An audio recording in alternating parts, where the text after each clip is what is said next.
This is Tom Laughlin from Ethical Leaders in Action, and we are very fortunate today to have Joe Folkman from Zenger and Folkman to talk to about leadership development. Now, we could talk a lot of things related to leadership development, especially with Joe, but we're going to focus on, well, first of all, let me introduce Joe. He is one of the founders of Zenger and Folkman, Leadership Training and Development. And what we're going to do is we're going to go kind of back to the beginning of his work with Jack Zenger. And we're going to talk about some of the stuff from his book with Jack, The Extraordinary Leader. And Joe, I have one of the original, I mean, literally the pages are yellow. That's how, that's really good, Tom. How long ago I got that book. And I don't keep a lot of books. I read them, I take them back to the library, or I have notes and everything else. It's one of the few books I actually held on to. So let's set the stage a bit. In the 1990s, more or less, competency theory came about. And in the blog post, you can see a link for those of you watching. There would be a link to the blog post that I wrote. Down below here, we do talk a little bit in detail about what exactly is competency theory, what are the behaviors, how are the competencies built, etc. And competency theory, competency assessments, competency sets in relation to leadership, they're very good in terms of understanding what excellent leaders do. And again, with competency theory, it talks about how to differentiate what excellent performers do versus average performers. It is not a complete list of everything everybody has to do. Leaders have to be able to walk and talk and read and those kinds of things, but we don't get into all of the skills necessary, just the ones that tend to separate the excellent from the average. Very quickly, that was monetized and put into competency-based 360-degree feedback assessments so that leaders could get feedback in on very specific behaviors, measured and very relatively accurate and objective measures of exactly how they were doing in relation to these models of these competency sets. What we're going to talk about today, Joe, in your book, and I was working in General Mills in the 90s around competency-based leadership assessments, and I think I probably got your book in 2003. So you've got Spencer and Spencer, who wrote Competency at Work in the early 90s. I think it was actually 1993. And then you came out with The Extraordinary Leader. I don't think I've shown this yet. This, again, is Joe's book with Jack Zenger. And talk to us a little bit about that, taking competency-based assessments, feedback, information, and figuring out, number one, how to interpret it. And then once interpreted, figuring out how to build a focused development plan from it. Yeah, well, that's a good question, Tom. And by the way, version 3 of that book has just been released in the fall. So if you want to update, about half of the book is actually new, and it's based on our latest research. So, well, now there's an updated edition of this book, and then there's the new Extraordinary Leader. Are you talking the new Extraordinary? Yeah, the new Extraordinary Leader. So it's not it's not a new edition of this book. It's actually, well, I don't know. Is it a new edition or is it a new book? Well, it's a new edition, but we about 50% of it is new content. Okay. So perfect. Let me start. We had this data. Well, we had hundreds of data sets. In that movement where everybody made their own competency model and everybody kind of created 360s, we had collected literally thousands. Well, we looked at 200,000 assessments of 20,000 leaders. And what we were interested in were what we call differentiating competencies. The big question that we had was, well, these competencies are all over the place. Which ones really made the biggest difference? And so we'd compare the best leaders against the worst leaders, and we'd look at were the items that gave you spread, that there were, if you were really bad, you were rated really low. And if you were really good, you were rated really high. And not every item did that. And some items were more differentiating. And that's where we came up with the original model, where we had 16 competencies. And now we have 19 competencies. We found in an analysis of 1.5 million assessments of 100,000 leaders that, in fact, the 16 were still alive and well, but there were 3 additional ones. And but your big question comes in, what do you do with that? What do you do with that data? And what we found is that for the most part, people, when they get a 360 feedback, it's always interesting because they grab that feedback and they dive in and they're madly looking for something. And if you say, what are you looking for? What should I be ashamed of? Yes. I'm a good Catholic kid. So yeah, first thing I want to look for is, what should I be ashamed of? My dirty laundry. And we encouraged that at first, the first 25 years I was in this practice, and certainly even with General Mills, we said, this is a good thing to identify your weaknesses. And because, that assumption that the way you get better is you figure out what you're good at, what you're bad at, and then you work on what you're bad at, and then eventually everything kind of improves. And the idea there was, to be a great leader, you'd need to be almost perfect at everything. But when Jack and I started doing this research, we started to look at the impact of strengths. And a strength we define as a competency at the 90th percentile. And what we found is, if you didn't have any strengths at all, no competencies at the 90th percentile, your average effectiveness was the 34th percentile. Mm-hmm. We're in the bottom third. And then we looked at people who had one strength. They did one thing really well. And when we looked at the data, we were just aghast, because leaders went from the 34th percentile to the 64th percentile. They almost doubled their effectiveness if they did one thing well, 1 out of 16. Just one thing. Yeah. Just one thing. Not 5 things. No. Not half of the things. Just one thing. No. You're good at one thing, it doubled your effectiveness. Good at 3 things, you're in the 81st percentile. You're in the top 20% of leaders. Right. And to be clear, it puts you in a higher percentile. Yes. Yes. Yeah. In your overall, in the perception of how you were overall, and perception of overall leadership effectiveness.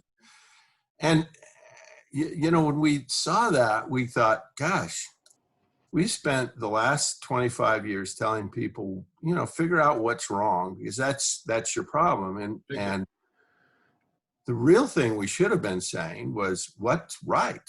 What can you do well? What makes you stand out? What differentiates you from others? What's your brand? If you think about great companies, they're not perfect, but they stand out. They differentiate. That's how you create a great brand. In some very specific ways. Yeah. Yep. And so we swapped from saying, okay, what's wrong, to what's right. Now, we did have a caveat in there, and we found that about 30% of leaders have a competency at the 10th percentile. And we were of the assumption that weaknesses are okay. If you have a weakness, everybody has a weakness. If you think about the best leader you've ever known, and you say, what were they not good at? Everybody has a list there. Yeah. But if you lose your mind and scream at people, that's probably a little bit more than a weakness. And fatal flaw is, I believe, is that the term you guys use for it? That is. And it was bold language. And people said, well, it's too bold. And we said, no, it needs to be. Yeah. We want to get people's attention here. It's like, look. Yeah. This is. Yeah, people said, well, call it a derailer. Okay, but it's more than that. This thing really does have a profound negative effect on you. And so we said, okay, so work on your strengths unless you have a fatal flaw. And if you have a fatal flaw, we've been absolutely surprised that actually 60% of the people we've studied when we looked at people with fatal flaws were able to overcome it. Now, they didn't turn it into a profound strength, but they got out of that, this is horrible. People say, well, what did they do? Well, they turned it into a weakness. So instead of losing their mind and screaming at people, they said, I need a moment, and they would go and close the door and scream at themselves. So Absolutely. they would not suddenly be emotionally intelligent to the point of being able to do diplomacy on an international scale. They just, diffused the fatal flaw. Yeah, and nobody would say you're great at that, but it didn't get in the way. If you look at this is about what people pay attention to. And they pay attention to strengths. I mean, strengths help you because it gives you this brand, this recognition, this identity, but it also, if you're really skilled at something, it's marvelous. But they'll also pay attention to these fatal flaws. I mean, that's the first thing they think about, and they create an image of you, and that's the first thing they think about. That's sitting in front of their face there, and they can't think of anything else. And if you can take it from fatal to, it's not great, but then actually they can pay attention to what you're good at. Yes. And so that was our big insight. And I thought that we would show the world that insight and that everyone would listen. And this would not be something that was people went, oh my gosh, this is amazing.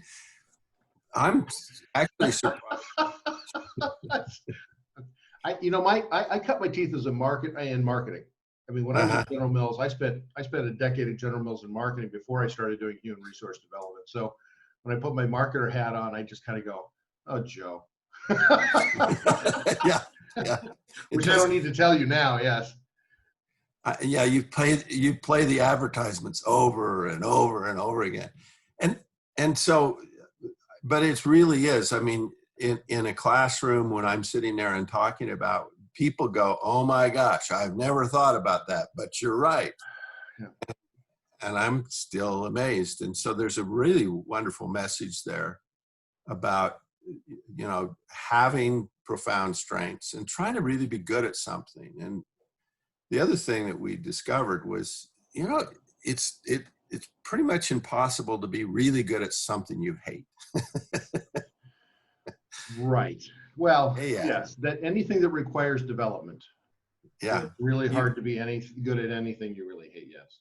Well, and again, that came back to a really big insight. And, the whole insight of weakness is in order to be a great leader, you need to be perfect. And we discovered you don't need to be perfect. If you were good at three things, you were in the 81st percentile. You're in the top 20% of leaders, good at three things. My gosh, that is not perfect. Yeah. And so that idea that you can, and when everybody thinks about it, they go, well, of course that's true. I mean, nobody's great at everything. There's Jesus, but okay. Other than that. Yeah, there are very few unicorns in the world. Yeah. I think that, this idea, this concept has informed my work as an independent practitioner in this area for as long as I've known it. And I was fortunate to be able to be exposed to it when you and Jack first exposed us all to it. I mean, we're still talking about it. It's almost 20 years later. You're probably getting really tired of repeating yourself, but you know what? I've still got the same book, and we're still talking about the same thing, and it's really important. I have no hesitation at all to do an interview and talk about this because yes, it's that important, and people need to know it. I think that beyond competency theory, beyond 360 feedback surveys, competency-based leadership surveys, I think for any kind of feedback, and I know you are a student of, I should say a professor of feedback and how to give feedback and how to get it, how to give and receive information. This applies even more broadly. The concept of you don't have to be good at everything. Just because someone says you're bad at that doesn't mean it's kind of like, okay, well, now I'm going to have to fix it. And it's like, well, maybe not. Sometimes the answer to feedback is, I know, and I'm really sorry about that, but that's not what I'm going to work on. Right.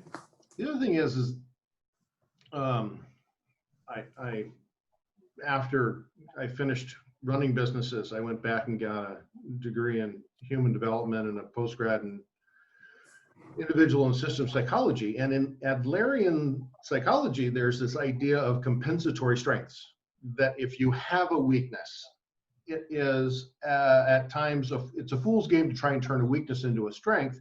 Sometimes you can take a really critical weakness and turn it into less of a weakness, which is exactly what you said. There's also the idea that you can do other things that you're better at that compensate. What's your experience with that? Yeah, it was one of our huge insights when we had this conclusion. We said, okay, work on your strengths.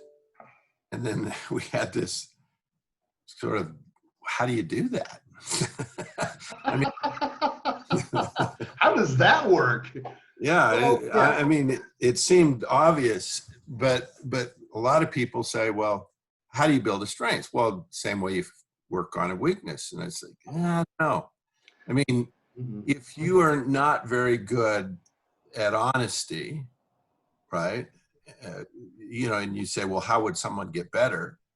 You'd say, well, quit lying, stop cheating. But let's say that I'm not sure that's the best one to pick as an example, but yes, I understand. Yeah, you know, I mean, well, it's pretty easy. Or if you're not very good at technical expertise, what do? You take a class, you read a book, you go, you get a coach. You know, I mean, we call that linear development. But if you're reasonably good at it, I mean, if you don't tell any lies, right? What would you do to build a profound strength in that? So what we did is we looked at, we found this fascinating thing when we looked at something we call powerful combinations. And we found that if people were good at a couple of opposite competencies, the combined effect of that, you know, was exponentially better. Right. And when we thought about that, we thought, oh, well, maybe, you know, the way to get really good at one thing is to be good at another thing. And so we found that this idea of companion behaviors. So for instance, we found that the people that were rated the highest on integrity and honesty tended to be more assertive. Now, you think about that and you go, well, you probably know people who are honest but unassertive, right? And I mean, you don't have to be assertive to be honest. But yet the ratings really told us that the people that were more assertive tended to be rated as more honest. And when you think about it, I mean, if you're sitting in a room and something is said that goes against your stated values, you have a choice. Say something or say nothing. Well, who says something? Assertive people. Who says nothing? Those that are unassertive. But those unassertive people, you always question whether they really are honest because they didn't say anything. They didn't push the truth. They didn't push what, and so it turns out that A helps you be better at B. And you know, we called this leadership cross training because this idea that in order to be a great runner, you might want to lift weights, you might want to swim, you might want to ride a bike. This idea of doing other exercises helps you be better at one exercise. So that's a great thing we learned, and we think that's a valuable piece of content that we think it's the most significant contribution we've made to the field. In the blog article I wrote, the language I used was a little different, but the idea I took from it was compensatory and complementary, and so I used the word complementary, but I stole the idea from you. I just changed the name, so I admit it. It's great, and Tom, I like that because that's exactly what it is. But You know, the problem people have when they're trying to build a strength is they have nothing to do. You know, they go, well, okay, so what do I do to be more honest? Just be really, really honest. You know, I mean, Right. and what the companion or the how did you say it? Complementary. Complementary behaviors help you to do is they give you this, okay, if I'm more assertive, I tend to, that'll really help me with my honesty. Yeah. And Yeah, it's an enhancement too. The yeah. example in the book is and I don't remember the exact language, drive for results and relationships. I don't remember exactly the Yeah, relationship building. Yeah. yeah. And so the fact is that if I worked in a Fortune 100 company with a bunch of MBAs. There were a lot of people, very high percentage that were all about driving for results. But the people who stay, the people who are, as a matter of fact, a friend of mine is the CEO and chairman. We worked together on Yoplait when we were both marketing managers, and he has a drive for results, just like everybody else did. Difference is the guy's great at relationships. Mm-hmm. And so that's a perfect example of where, and I can think of lots of examples of executives that came up a little short of that seat because they were really not very good at working with their people. People didn't want to work with them. You know, I can think of one individual in particular where I got along with him fine because I could say I made a mistake. It was really stupid. But if you couldn't say that, he could yell at you pretty good. You know, he didn't like people. He didn't like people who would make a mistake and not realize it or admit it. Well, it's just this funny thing, you know. If you think about it, the one skill helps you be better at the other skill. Yeah, it's an enhancement too. It's right. It's sweet and sour. Yeah. How does relationship building help you be better at drive for results? Well, we've all had the experience of working for somebody where we had a positive relationship. And did we work harder? Did we not want to disappoint them? We were inspired. Honest with them? We were inspired. You're not inspired for someone that you don't respect and like and doesn't respect and like you. And you're not inspired by someone who says, we're not really going to do anything new or more. So it's being inspiring, which is not a competency in itself, I don't think, but you put those two together and that's what you get. Well, we actually measure inspires and motivates others as one of our competencies. Yep. Here's the news update on that. Out of all competencies we've measured, yes, that comes in as the lowest rated competency. Okay, so but let's be clear. The lowest rated does that mean the least important, or the one that people don't do as well? It don't do as well. Okay, so it's the one people don't do nearly as well. Yeah, but when we ask people which one's most important, guess which one gets the highest importance rating? Inspires and motivates others. Okay, I was going to say, Joe, there's a trick question here. I can see it. Well, let's. I mean, we could talk a very long time, and I might actually in the future, after I read the new book, I will read the new book. And after we do that, maybe we'll have you come back again to talk about some of the new information, the additional things. Let me ask you one more question.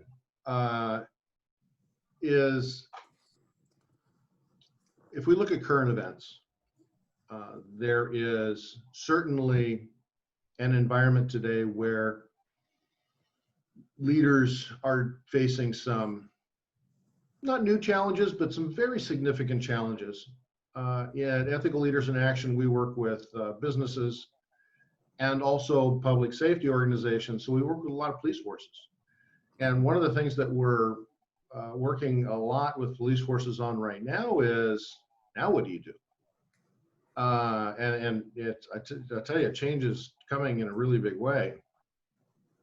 Question I have for you is, what is it that you would think that for someone who is in law enforcement leadership, whether it's the FBI or the state troopers or the LAPD or the little town sheriff or the rural county sheriff.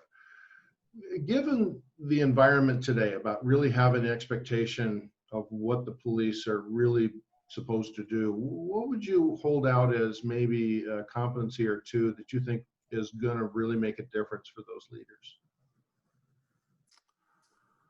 Well, one of the things that, and again, we'll go back to the same discussion, this idea that, people want results. They want safety. They want to be protected. Yes. There are criminals out there. There are bad people. But again, as you think that's all they want, that they want results. Well, you're going to have a little damage, but you got your results. And so it's this combination, and so let's take the powerful combination of drive for results, and I'll call that push, right? Yep, absolutely, yep. And then the other one is inspires and motivates others. Yes. And I'll call that pull. Okay. Yep. So if you're good at pulling, if you're good at inspiring, if you get people excited, but you're not good at pushing, there's about a 10% chance that you'll be a great leader, right? There's a 10% chance. If you're good at pushing, but not pulling, and by the way, whenever I talk about this, I ask people, well, do you think, which one of those are you better at, pushing or pulling? You're pushing. So is this going to be higher or lower? Because it was 5% if you were good at pulling. How much is it pushing? They said it's going to be higher, and I go, well, it's 5%. So it's like, so you'd expect if you're good at both, there's a 15% chance. But if you're good at both, there's an 85% chance. That's that powerful combination you put two together. Absolutely.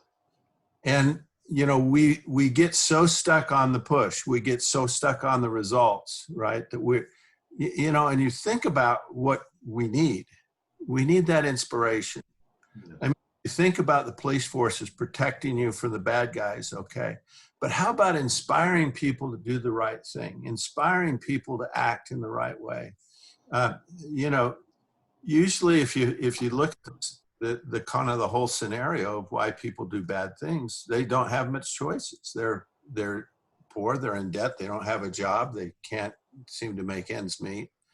A lot of those people, if they had opportunities, if they had choice, if they had, and how they were treated.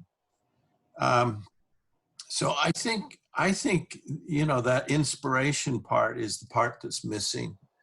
That we need to inspire people to kind of get along together, to live together, to be able to be in this world and to have the right environment here. And that's, I'd say that's what's missing. There's so much more we could talk about, but.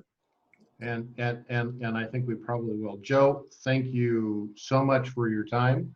Now, for those of you who are watching, there will be links below here. There will be a link to the blog post that I wrote. There will be a link to Zenger Folkman. I will put a link to your book on Amazon. So all of that will be there. And again, thank you very much. And I should have said this at the beginning, but Joe actually, I think, cut his workout a little short to talk to us this morning. So that's the reason for the ball cap and the t-shirt. Yeah, well, and a little bit of sweat, but I got a good workout. So that's good. All right, Joe. Thanks again. It's an honor to be here. Yeah, thank you so much.